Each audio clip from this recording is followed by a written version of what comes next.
Welcome to Relation Tales. Please like this video and subscribe Relation Tales. Tony Callahan leaned back in his chair, and the kitchen table creaked as he moved. His rough hands held a hot cup of coffee, and his knuckles were tight with tension. The clock on the wall ticked loudly, making each second feel longer as he watched Alicia get ready in the living room for another night out. His jaw tightened as he looked at her. Alicia wore a tight red dress that showed off her figure. Her long, dark hair hung down in loose curls, and her face was perfectly done with smoky eyes and red lips, ready for a night of fun. Tony felt a mix of anger and disappointment. This had happened too many times recently, and he was tired of it. He had married Alicia for her lively personality, but now it seemed like she was more interested in partying than in building a life with him. "Alicia," he called, his voice filled with frustration. "This is the third time this month. I told you, I don't want you going to those parties with your so-called friends. Nothing good comes from them." Alicia barely looked at him, still putting on her lipstick in the hallway mirror. "Who do you think you are, telling me what to do? I'm a free woman. I don't need your permission." The dismissive tone in her voice made Tony's blood boil. He slammed his coffee mug down on the table, dark liquid sloshing over the rim and staining the worn wood. In 3 quick strides, he was at the entrance to the hallway, his muscular frame filling the doorway. "If you walk out that door, don't bother coming back," he said, his voice dangerously calm. "I'm serious, Alicia. I won't tolerate this anymore." Alicia whirled to face him, her eyes flashing with fury. "And who the fuck do you think you are? You don't own me. I'll do whatever I want." She snatched up her purse from the side table, the beaded clutch glinting in the dim light of the hallway. Without another word, she brushed past Tony, the scent of her perfume lingering in the air. The front door slammed shut behind her with a finality that echoed through the suddenly silent house. Tony stood there, staring at the closed door, his mind racing. This wasn't just about tonight. This was about months of neglect, of lies, of a growing distance between them that seemed insurmountable. He tried talking, he tried compromising, but nothing seemed to get through to Alicia anymore. As the initial shock of her departure wore off, a cold determination settled over Tony. He wasn't going to let this go, not this time. He needed answers, and he was going to get them tonight. Tony grabbed his jacket from the coat rack and stepped out into the cool night air. He knew where Alicia and her friends usually went, a popular nightclub downtown that always had a long line. But tonight, he wasn't going to party. He was going to find out what his wife had been doing all these nights. The drive downtown passed in a blur of streetlights and honking cars. Tony's grip on the steering wheel was tight, his knuckles white. His mind kept imagining different things he might find, and none of them were good. He parked across the street from the nightclub, the pulsing beat of the music audible even from inside his car. The sidewalk was crowded with people waiting to get in, laughing and chatting, oblivious to the turmoil in Tony's mind. An hour crawled by, each minute feeling like an eternity. Tony's eyes scanned the crowd relentlessly, looking for any sign of Alicia. Just as he was beginning to think she might have gone somewhere else, a taxi pulled up. Tony's breath caught in his throat as he watched Alicia step out, followed by her friend. But it was the third person who emerged from the taxi that made Tony's blood run cold. Jake Donovan. Tony recognized him immediately, the smooth-talking nightclub promoter who always seemed to be hanging around Alicia and her friends. He was younger than Tony, with perfectly styled hair, and the kind of easy charm that Tony had always distrusted. As Tony watched, frozen in his seat, Jake approached Alicia. There was no mistaking the familiarity between them. Alicia's arms wrapped around Jake's neck, her body pressing against his as she laughed at something he said. Jake's hands settled on the small of her back, lower than could be considered friendly. The betrayal hit Tony like a physical blow. He'd suspected, of course, the late nights, the secrecy. The growing distance between them had all made sense now, but seeing it with his own eyes was something else entirely. For a moment, Tony considered storming across the street, confronting them right there in front of everyone. His hands clenched into fists, the urge to lash out almost overwhelming. But as he watched Alicia place her hand on Jake's chest, laughing up at him as they walked into the club together, a different kind of resolve settled over Tony. This wasn't going to be solved with a public confrontation. No, this required a different approach. Tony started the car, his mind already formulating a plan. He'd confront Alicia, but on his terms when the time was right. Tonight he'd seen enough. The drive home was silent, the radio off as Tony replayed the scene in his mind over and over. By the time he pulled into the driveway, his initial shock had hardened into a cold, implacable anger. Tony didn't bother turning on the lights. He sat in the darkness of the living room, waiting. Hours passed, but Tony hardly moved, his mind focused on what he needed to do. Around 2 a.m., he heard a key in the lock. The front door opened, and Alicia stumbled in, giggling to herself. The smell of alcohol and a strange perfume filled the room as she entered. Tony stayed seated and spoke in a calm but firm voice, breaking the silence. "Get out!" Alicia jumped, startled by his presence. She fumbled for the light switch, blinking in confusion as the room was suddenly illuminated. "What are you talking about?" she asked, her words slightly slurred. Tony stood slowly, his face a mask of controlled fury. "Your things are packed. They're outside. You won't be living here anymore." Alicia's expression shifted from amusement to shock as the gravity of the situation began to sink in. She took a step towards him, her hand reaching out. "You're throwing me out? You're serious?" Without a word, Tony walked to the front door and yanked it open. Outside, neatly stacked on the porch, were several suitcases and boxes, all of Alicia's belongings.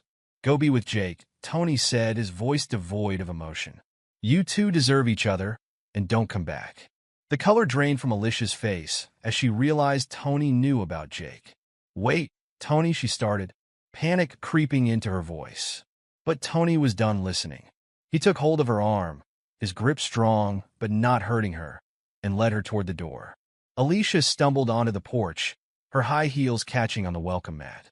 Before she could turn back, Tony slammed the door shut. The sound of the lock clicking echoed through the house, firm and final.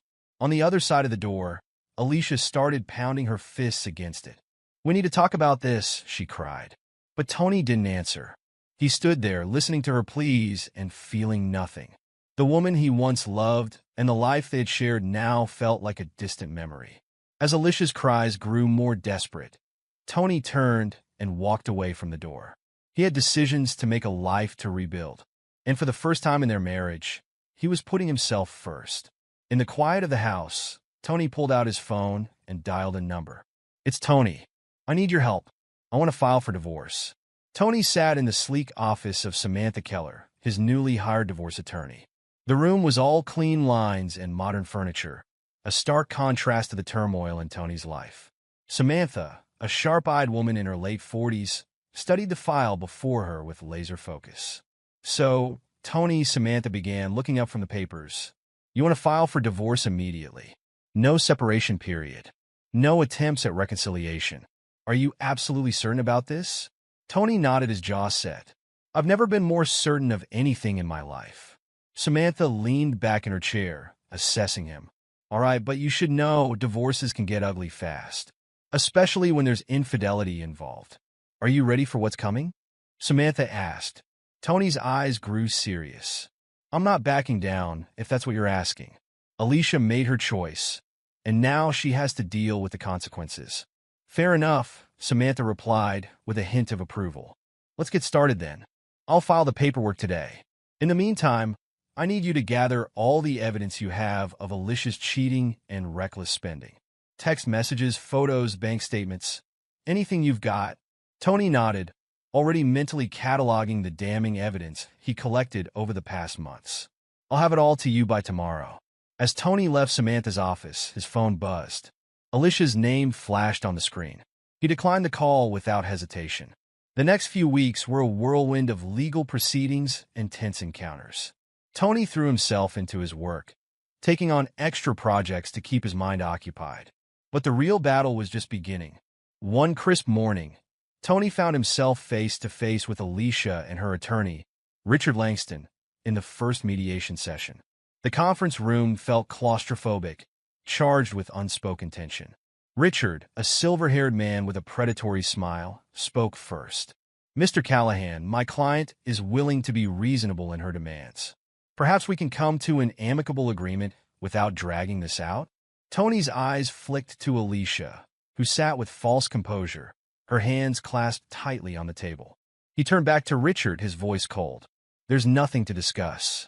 Your client violated our marriage vows and squandered our shared resources. She'll get what she's legally entitled to, nothing more. Alicia's composure cracked. Tony, please, we can fix this. I made a mistake. A mistake? Tony interrupted, his voice angry. Is that what you call months of lying and cheating? Spending our money on parties and your new boyfriend? Richard cleared his throat, trying to calm the situation. Now, Mr. Callahan, let's not make accusations without proof. Samantha jumped in smoothly, pulling out a thick folder. Oh, we have proof, Mr. Langston. Do you want to see the photos of Mrs. Callahan with her friend? Or maybe the credit card statements showing thousands spent at clubs and hotels? Alicia's face turned pale as Samantha showed document after document. Texts, photos, bank records, showing her cheating and reckless spending. You were spying on me? Alicia stammered, shocked. Tony met her gaze unflinchingly. I was protecting myself, and it's a good thing I did. The mediation ended in a stalemate, with Richard requesting time to review the evidence. As they left the room, Alicia grabbed Tony's arm. We need to talk. Privately. Tony shook off her grip. We have nothing to discuss, Alicia. Not anymore. Days turned into weeks as the divorce proceedings dragged on. Tony threw himself into his work, taking on bigger projects and longer hours.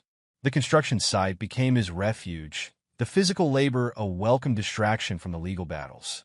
One evening, as Tony was locking up the site office, he spotted a familiar figure leaning against his truck. Jake! Alicia's lover stood there with an uneasy smile. Hey man, can we talk? Jake called out, his usual smooth demeanor nowhere to be seen. Tony's hands clenched into fists, but he kept his voice level. There's nothing to talk about. Get lost. Jake raised his hands, trying to calm Tony down. Look, I know you're angry. You have every reason to be. But Alicia, she's really messed up. She regrets everything. Tony laughed, a bitter sound in the quiet evening. You think that makes everything fine? That I should just forgive and forget? No, that's not. Jake began, but Tony interrupted him. Let me make this clear. Tony said, stepping closer, his voice low and dangerous. I don't care about Alicia's regrets. I don't care about your guilt. You two made your choices. Now you get to live with them. And if I see you around here again, you'll regret it. Understood? Jake swallowed hard, nodding quickly before retreating to his car. Tony watched him drive away, a mixture of anger and disgust churning in his gut. The next day, Tony sat in the courtroom, listening as Alicia's attorney painted a picture of emotional neglect and cold indifference. Richard's voice dripped with false sympathy as he described Alicia as a lonely, misunderstood wife driven to seek comfort elsewhere. My client simply asked for what she's entitled to have for the marital assets, including the house and Mr. Callahan's retirement fund. It's a fair division given the circumstances. The judge, a stern-faced woman in her 60s, turned to Samantha. Ms. Keller, your response? Samantha stood, her posture confident. Your Honor, while Mr. Langston's story is dramatic, it's far from the truth. We have evidence that tells a different story. Over the next hour, Samantha carefully showed the proof Tony had collected. Photos of Alicia with Jake, time-stamped text messages about their affair, and bank statements showing Alicia's reckless spending.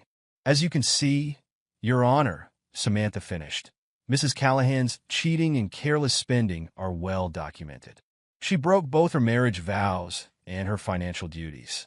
We ask that this be considered when dividing the assets. The judge's face stayed expressionless as she looked over the evidence. I'll need time to review all of this thoroughly. We'll reconvene next week for my decision. As they left the courtroom, Tony caught sight of Alicia huddled with her attorney, her face pale and drawn. For a moment, he felt a twinge of something, not quite pity, but a recognition of how far they'd fallen. The week dragged by, each day feeling longer than the last. Tony buried himself in work, staying late at the construction site, going over plans and budgets long after everyone else had gone home. Finally, the day of the judge's decision arrived. Tony sat straight back in the courtroom, his face a mask of calm. Across the aisle, Alicia fidgeted nervously, her eyes darting between Tony and the judge's bench. The judge entered. Her face was serious as she sat down. After carefully looking at all the evidence, "I'm ready to give my decision." Tony held his breath, noticing Alicia doing the same. In the matter of dividing assets, the judge continued, "I rule in favor of Mr. Callahan. Mrs. Callahan's cheating and careless spending have seriously affected the marital estate. Therefore, the house and most of the shared assets will go to Mr. Callahan. Mrs. Callahan will keep her personal belongings and a small part of the savings." Alicia let out a small gasp, quickly silencing herself. Tony stayed still, his face calm. Additionally, the judge said, "Since Mrs. Callahan is currently unemployed and due to the nature of the divorce, no alimony will be given. This decision is final. Court is adjourned." The sound of the gavel echoed through the room. Tony stood up and firmly shook Samantha's hand. "Thank you," he said simply. As they turned to leave, Alicia rushed over, her eyes wild. "Tony, please, you can't do this to me. Where am I supposed to go? What am I supposed to do?" Tony looked at her, really looked at her for the first time in months. The woman he had loved was barely recognizable in the desperate figure before him. "You'll do what you always do, Alicia," he said, his voice devoid of emotion. "You'll figure it out, but you'll do it without me." With that, Tony walked out of the courtroom, leaving behind the shattered remains of his marriage and the woman who had broken his trust. As he stepped into the sunlight, he felt a weight lift from his shoulders. The battle was over. He had won, but as he drove home to the house that was now indisputably his, Tony knew that the real challenge lay ahead. Rebuilding his life, learning to trust again, figuring out who he was outside of his failed marriage. It wouldn't be easy, but for the first time in a long time, Tony felt ready to face whatever came next. Tony stood at the threshold of his home, key in hand, staring at the front door. The house loomed before him, quiet and still. For the first time in months, he knew he wouldn't find Alicia inside, wouldn't have to brace himself for another argument, or endure the tense silence that had become their norm. He pushed the door open, the familiar creak of hinges echoing through the empty space. The living room was bathed in the warm glow of the setting sun, dust motes dancing in the light. Tony's footsteps echoed as he walked to the kitchen. Each sound reminded him of how alone he was. He opened the fridge and took a bottle of beer, twisting off the cap easily. He walked to the back porch and sat in his favorite chair. The wood creaked under him as he leaned back and took a long drink of the cold beer. As the sky darkened and turned orange and purple, Tony let out a deep breath. The weight of the past year felt like it was lifting off his shoulders with each moment. The silence that used to feel heavy now felt peaceful. "No more games," Tony muttered to himself, raising his bottle in a toast to himself. He took another sip, enjoying the bitter taste. His mind wandered to the future, which felt full of possibilities. For the first time in a long time, he felt hopeful. Suddenly, the sound of his phone ringing interrupted his thoughts. Tony looked at the screen and saw his friend Mark's name. "Hey, Mark," he answered, his voice rough from not speaking much. "Tony, my man." Mark's voice boomed through the phone.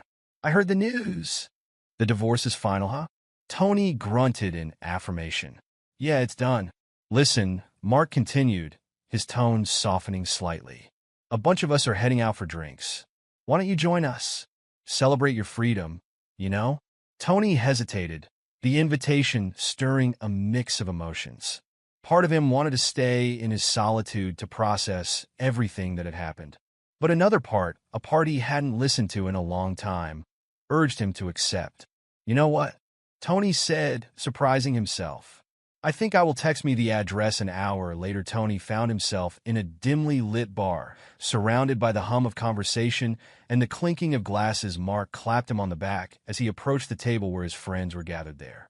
"He is," Mark exclaimed, raising his glass to Tony, "a free man." At last the others at the table cheered, lifting their drinks in a toast. Tony felt a small smile tug at the corners of his mouth, the first genuine one in what felt like ages.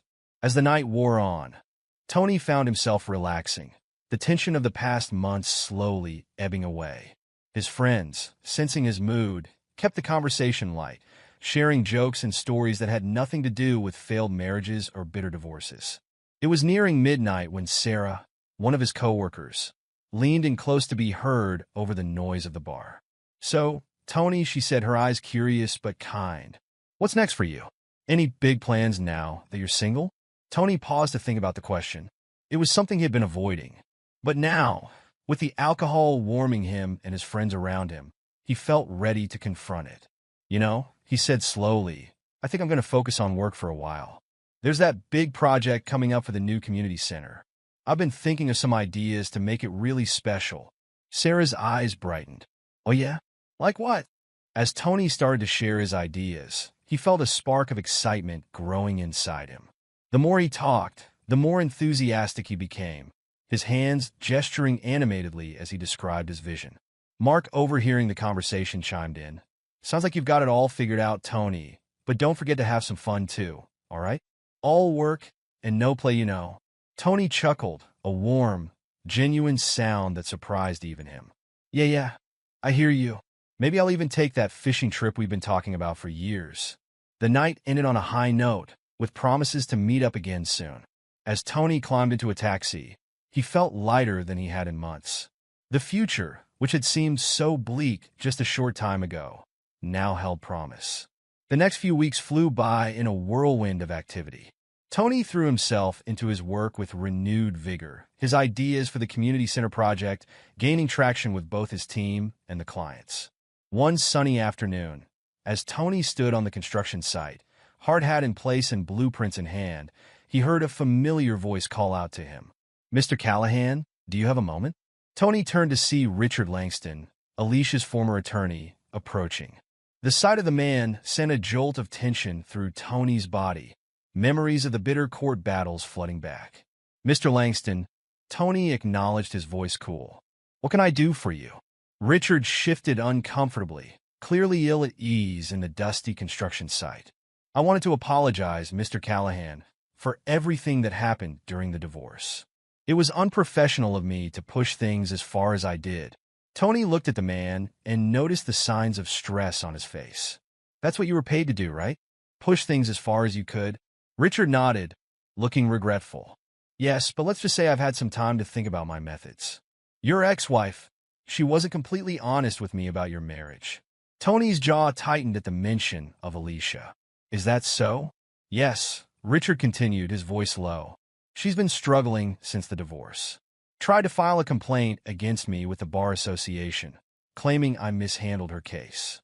It didn't go anywhere, of course, but it made me realize some things."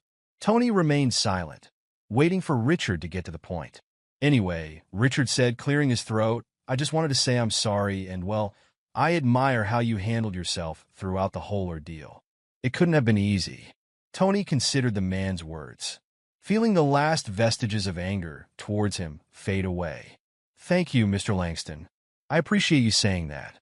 As Richard walked away, Tony turned back to his blueprints, his mind already refocusing on the task at hand. The encounter, brief as it was, felt like the closing of a chapter. Weeks turned into months, and Tony found himself settling into a new rhythm. His days were filled with work, his evenings with a mix of quiet solitude and occasional outings with friends. The house, once a reminder of his failed marriage, slowly became a sanctuary. One crisp fall evening, as Tony was leaving his office, he ran into Sarah in the parking lot. "Hey, Tony," she called out, waving as she walked home. Tony nodded and smiled a little. "Yeah, I thought I'd call it a day." Sarah paused for a moment, then seemed to decide something. "Actually, I was wondering if you'd like to grab dinner. There's this new Italian place I've been wanting to try." Tony blinked, surprised by the invitation. He looked at Sarah's face and noticed a hint of nervousness in her eyes. For a brief moment, he felt a flicker of panic, old fears and doubts threatening to surface. But then he took a deep breath, pushing those feelings aside. This wasn't Alicia, this was Sarah, someone he'd known and respected for years. Someone who had been there for him during the darkest days of his divorce. "You know what?" Tony said, surprised by the warmth in his own voice. "That sounds great. Lead the way." As they walked to Sarah's car, chatting easily about work and mutual friends, Tony felt a sense of possibility unfurling within him. He wasn't ready for another serious relationship, not yet. But friendship, companionship, those were things he could embrace. The Italian restaurant was cozy and warm, the smell of garlic and tomato sauce filling the air. As they settled into their seats, Tony found himself relaxing, the conversation flowing easily. "So," Sarah said, taking a sip of her wine, "I heard the community center project is really taking off. The designs looked amazing in the last meeting." Tony nodded, a spark of pride igniting in his chest. "Yeah, it's coming along well. We got some great ideas for making it really functional for the neighborhood. Energy efficient too." As he started to explain the plans, Tony felt that familiar excitement building. He talked about the solar panels they were adding, the community garden space, and the multipurpose rooms designed for everything from job training to art classes. Sarah listened closely, her eyes shining with interest. "Tony, that's incredible. You've really put a lot of effort into this project, haven't you?" Tony paused to think about her words. "I guess I have," he said slowly. "After everything that happened, it felt good to focus on creating something positive, you know?" Sarah reached across the table and gently squeezed his hand. "I think it's wonderful. You should be proud of yourself, Tony. Not just for the project, but for how you've handled everything this past year." Tony felt a warm spread through him at her words, a feeling that had nothing to do with the wine they were drinking. "Thanks, Sarah. That means a lot." As they finished their meal and stepped out into the cool night air, Tony felt a sense of contentment wash over him. The future, which had once seemed so uncertain, now felt full of promise. "This was nice," he said, turning to Sarah. "We should do it again sometime." Sarah smiled, her eyes twinkling in the street light. "I like that, Tony. I like that a lot." As Tony drove home that night, he found himself humming along to the radio, a habit he'd all but forgotten in the stress of the past year. The house, when he pulled into the driveway, didn't loom over him as it once had. Instead, it felt like a welcome sight, a place of peace and possibility. Stepping inside, Tony kicked off his shoes and made his way to the back porch. He settled into his favorite chair, looking out over the backyard. The moon hung low in the sky, casting a soft glow over the landscape. Tony took a deep breath and let it out slowly. The anger he had felt for so long, the bitterness over Alicia's betrayal, and the stress of the divorce all seemed to fade away. In their place was a quiet strength and a determination to move forward. He thought about the community center project and the difference it would make in people's lives. He thought about his friends who had stood by him during his toughest times. And he thought about Sarah, the warmth of her smile, and the chance for new beginnings. Tony wasn't naive. He knew there would still be challenges ahead, with moments of doubt and difficulty. But for the first time in a long time, he felt ready to face them. He had survived the storm of his failed marriage and come out stronger. As the night grew darker, Tony let himself smile. The past was behind him now, a closed chapter. The future, with all its uncertainties and possibilities, stretched out before him. And Tony Callahan was ready to take it one day at a time. Second story, I, 18M, just found out that my now ex-boyfriend, 19M, of 7 months cheated on me with my now ex-best friend, 18F, and I feel really terrible. I know I can be insecure in relationships and have trust and jealousy issues that I've been trying to work on, but it's been tough, and I sometimes acted out because of how I was feeling. Still, I don't think I deserved what happened. I had been suspicious that he was cheating on me with her, but I kept doubting myself. He was always kind and respectful, buying me things I asked for, which I now think he did out of guilt. He had some unusual preferences that he would ask me to try, and I always said, maybe in the future, even though I never planned to. I was worried that if I said no, he would leave me. 2 days before I found out about the cheating, I asked him if I could see his Snapchat account to ease my mind. He said, "I don't want to give it to you, because I know it would just make you more anxious." I felt hurt, but thought he might be right, and I might just find something else to worry about. Then, 2 days later, my best friend refused to open his snaps in front of me. She was responding to everyone else, but skipped his messages, which felt suspicious. While walking home from college, I told him I wanted to look through their messages. He hesitated but agreed. When I looked, I found horrible videos of the unusual things he had asked me to try. I went home crying, feeling lost, and she even messaged me, claiming she accidentally sent the videos and was mad at him for saving them. I knew that was a lie, so I told her I never wanted to hear from her again and to be with him.